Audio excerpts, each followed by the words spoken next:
अपने पसंदीदा शो के फुल एपिसोड देखने के लिए अभी डाउनलोड करें दंगल प्ले ऐप। मैं कल नरेश जी को फोन कर देता हूँ और उनके परिवार को बुला लेता हूँ घर पे, ठीक है? पापा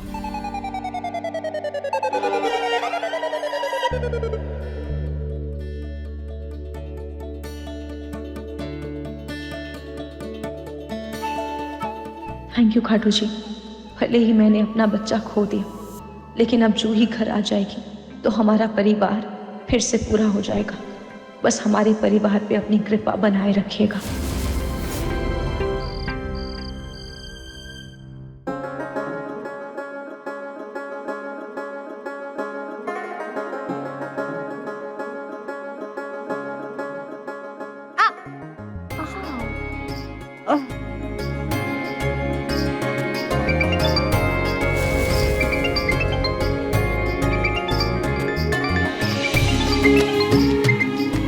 रूही, कैसी है तू रूही? वो मैं कल तुझसे मिलने नहीं। एक मिनट, तू तू अपने कमरे में? इसका मतलब तू वापस घर आ गई है? हाँ, वो तेरे जीजू मुझे घर वापस लेकर आ गए। मुझे पूरा भरोसा था कि नहार जीजू ना तुझे दुनिया के किसी भी कोने से ना वापस ढूंढ कर ले ही आएंगे। देख, तूने सब कुछ खाटू जी पर छोड़ दिया था ना। खाटू जी की भी यही मर्जी थी कि तू घर वापस लौट आए।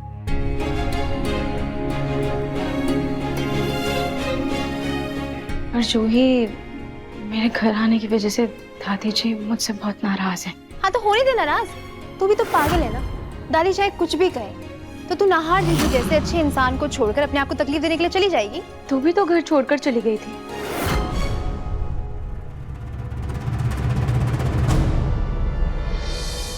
रोही की दादी सास ने उसे घर से निकाल दिया। आखिर सुनो तो सही, माजरा क्या है? जबकि दादी और नहार जी ने तो तुझसे इतना कुछ कहा भी नहीं था, पर फिर भी तूने समर भैया के बारे में बिल्कुल नहीं सोचा, जबकि वो तो कितने अच्छे हैं। ओ प्लीज रूही, जीजू ना तुझे ढूंढ कर वापस घर लेकर आए, लेकिन मुझे नहीं लगता समर में इतनी हिम्मत है कि मुझे वापस लेकर आए घर पर। जूही, क्योंकि तू जिद्दी है। वो तो है। अच्छा, वैसे तूने समर भैया के लिए करवा चौथ का व्रत तो रखा है ना? अब उसके लिए नहीं रख रही हूँ, मगर दादी की तसल्ली के लिए व्रत कर रही हूँ।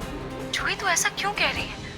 समर भैया तेरे पति है, तेरे हमसफर है, और करवा चौथ तुझे उनकी लंबी उम्र के लिए रखना चाहिए। तुम दोनों के रिश्ते में इससे प्यार बढ़ेगा, तुम्हारा साथ ताउम्र तक रहेगा। और करवा चौथ पति पत्नी के मजबूत रिश्ते, प्यार और विश्वास का प्रतीक होता है। रूही प्लीज, अब दादी की तरह तू लेक्चर शुरू मत कर दे अपना। रख तो रही हूँ व्रत, और क्या चाहिए? और विश्वास की बात कर रही है ना तू। एक बात बता जरा, तूने जीजू को बताया अभी तक कि उस दिन आधी रात को दादी ने तुझे घर से जाने के लिए कह दिया था? बताया क्या? जूही, मैं ये नहार जी को नहीं बता सकती, क्योंकि अगर मैंने बताया तो नहार जी मुझसे बहुत नाराज हो जाएंगे। जूही, लेकिन सच तो बाहर आना ही चाहिए ना। चाहे कुछ भी हो जाए, सच तो बाहर आकर रहेगा। मिल गया, मुझे तरीका मिल गया मेरी जूही को उसके ससुराल में वापस भेजने का। कल करवा चौथ है और गोइंकास के घर से आमंत्रण है। बस मैं वहां जाकर उस बुढ़िया की ऐसी बैंड बजाऊंगी कि वो बुढ़िया होगी घर के बाहर, और होगी मेरी जूही की उस घर में ग्रैंड एंट्री।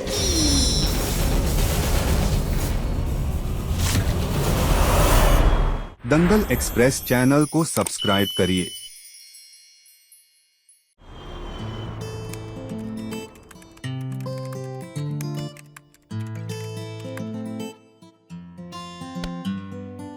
हाँ जी, आप सुबह से ऐसे लैपटॉप पर काम कर रहे हैं, थोड़ा सा नाश्ता कर लीजिए। तब तक मैं नीचे जाकर आती हूँ, आज पूजा का बहुत सारा काम है। हाँ हाँ, मैं कर लूंगा, तुम जाओ, मैं कर लूंगा।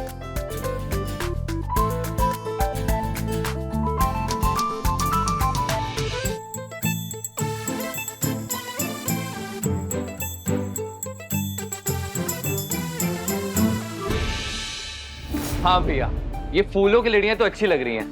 अब भैया एक काम कीजिए, ये कपड़े से ना वहाँ मेन गेट पे एक अच्छा सा पैटर्न से डिजाइन बना दीजिए।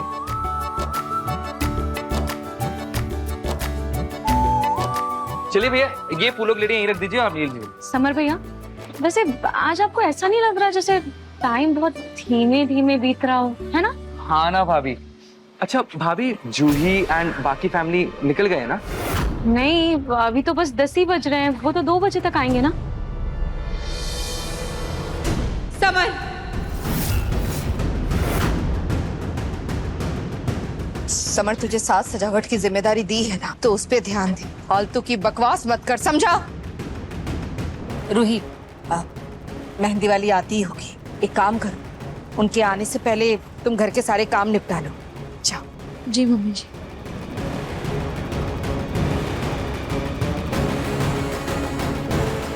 और समर, अगर जूही से मिलने की इतनी ही बेचैनी हो रही है ना, तो वापसी में अपना सामान बांध कर उसी के साथ चले जाना, क्योंकि वो तो इस घर में रहना नहीं चाहती और तू उसके बिना नहीं रहना चाहता। वैसे एक बात कहो बेटा, तेरी हरकतें ना घर जमाई बनने लायक ही है।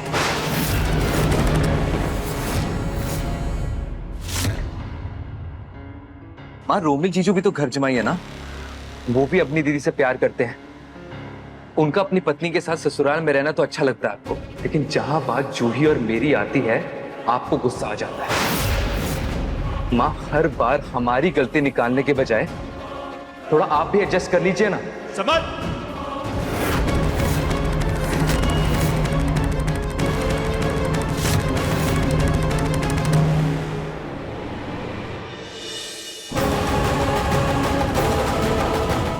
ये क्या तरीका है माँ से बात करने का? आपने देखा रतन जी, ये लड़का कितना बदतमीज हो गया है। सोनी जी बस, अब आप भी ना बात बात पर ताने मारने बंद कीजिए प्लीज। वो बच्चा नहीं है आप, और हर किसी इंसान का स्वभाव एक जैसा नहीं होता है।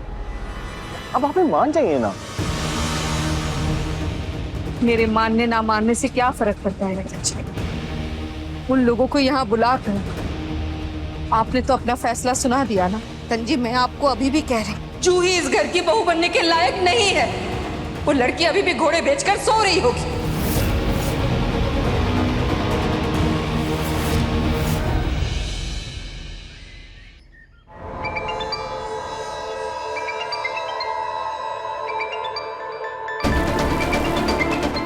फोन जने कब से बजे कहा है, और ये फोन की आवाज से पूरा घर उठ गया। ये सो रही है। उठ जूही, उठ। ए जूही, जूही उठ जा बेटा, आज व्रत है तेरा।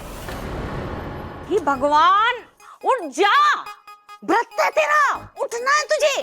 देखो कैसे चादर तान के सो रही है। कुंभकर्ण की छठी औलाद, सारी दुनिया उठ गई है, तू भी उठ जा।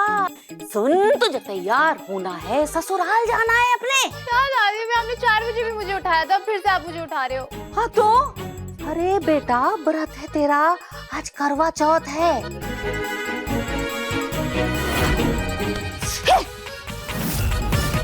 पानी नहीं पीते आज, निर्जला व्रत है। निर्जला क्यों करना है? फलहारा कर लेती हूँ। समझो और कितना समझाऊंगा। करवा चौथ को पानी नहीं पिया जाता, निर्जला व्रत रहते हैं अपने अपने पतियों के लिए। सुहागिन, तुझे पता भी है। देख जूही, मैं बता रही हूँ तुझे, ये व्रत ना अच्छे से रखना है, सारे नियम कायदे कानून मान कर रखना है? सब रीति रिवाज मानेगी, वरना तुम्हारी दादी प्राण त्याग देगी। ए ड्रामा, हम दादी पोती के बीच में बोलने की कोई जरूरत नहीं है तुम्हें, ठीक?